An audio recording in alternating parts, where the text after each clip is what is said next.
আজকে আমি তোমাদের সঙ্গে শেয়ার করব ঘরোয়া উপায় কিভাবে তোমরা ছোট থেকে বড় সবাই সর্দি কাশি লাগলে একদম নির্মূলভাবে সারিয়ে তুলবে। চলো দেখা যাক কি করি। এখানে দেখো নিয়ে নিয়েছি দুটো লবঙ্গ, একটা দারচিনি আর একটা 1 ইঞ্চি সাইজের একটা গোটা আদা। আর প্রথমেই আমি দেখিয়ে দিলাম একটা পাতা, সেই পাতাটার নামটা তোমরা অবশ্য অনেকে জানো, তাও আমি বলে রাখি এটা হচ্ছে বাসক পাতা। বাসক পাতার রস খুবই উপকারী সর্দি কাশির জন্য। তার সঙ্গে এই উপকরণ মানে দুটো লবঙ্গ, একটা দারচিনির ছোট্ট টুকরো আর একটু আদা, এটাও অসম্ভব উপকারী। এখানে দেখো একটা পাত্রের মধ্যে আমি গরম জল বসিয়ে নিলাম প্রায় 2 গ্লাসের মতো। আর এখানে বাসক পাতাটা আমি খুব ভালোভাবে জলে ধুয়ে নিচ্ছি যাতে একটুও ধুলোবালি লেগে না থাকে। এখানে দেখো তারপরে এটা কুচি কুচি করে পুরো জলের মধ্যে আমি ফেলে দিয়েছি। প্রায় মোটামুটি আধ ঘন্টার মতো পুরো ফোটাতে হবে একদম মিডিয়াম ফ্লেমে, মিডিয়াম থেকে লো। জোরে করে ফোটানো চলবে না, তাহলে সব জল শুকিয়ে যাবে অথচ রসটাও ভালোভাবে বেরাবে না। এখানে দেখো তারপরে আমি ফেলে দিলাম দুটো লবঙ্গ আর একটা ছোট্ট দারচিনির টুকরো।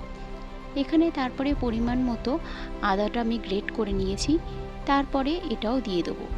খুব ভালোভাবে এটা ফোটাতে হবে বাসক পাতার সঙ্গে।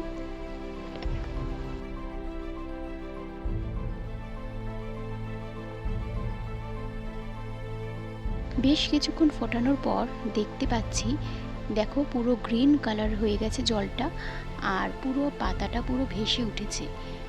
আরও একটু ফোটাবো, তারপরে একদম বন্ধ করে দেবো গ্যাসটা। আর তারপরে দেখো একটু ঠান্ডা হতে দেবো, কিন্তু ঈষৎ উষ্ণ গরম থাকবে, একদম ঠান্ডা হতে দিলে চলবে না। দিয়ে ভালোভাবে আমি একটা গ্লাসের মধ্যে নিয়ে একটা ছাঁকনি দিয়ে ভালো করে ছেঁকে নেব, যাতে একটুও পাতার টুকরো না যায়, আদার টুকরো না যায়, সেই দিকে লক্ষ্য রাখতে হবে।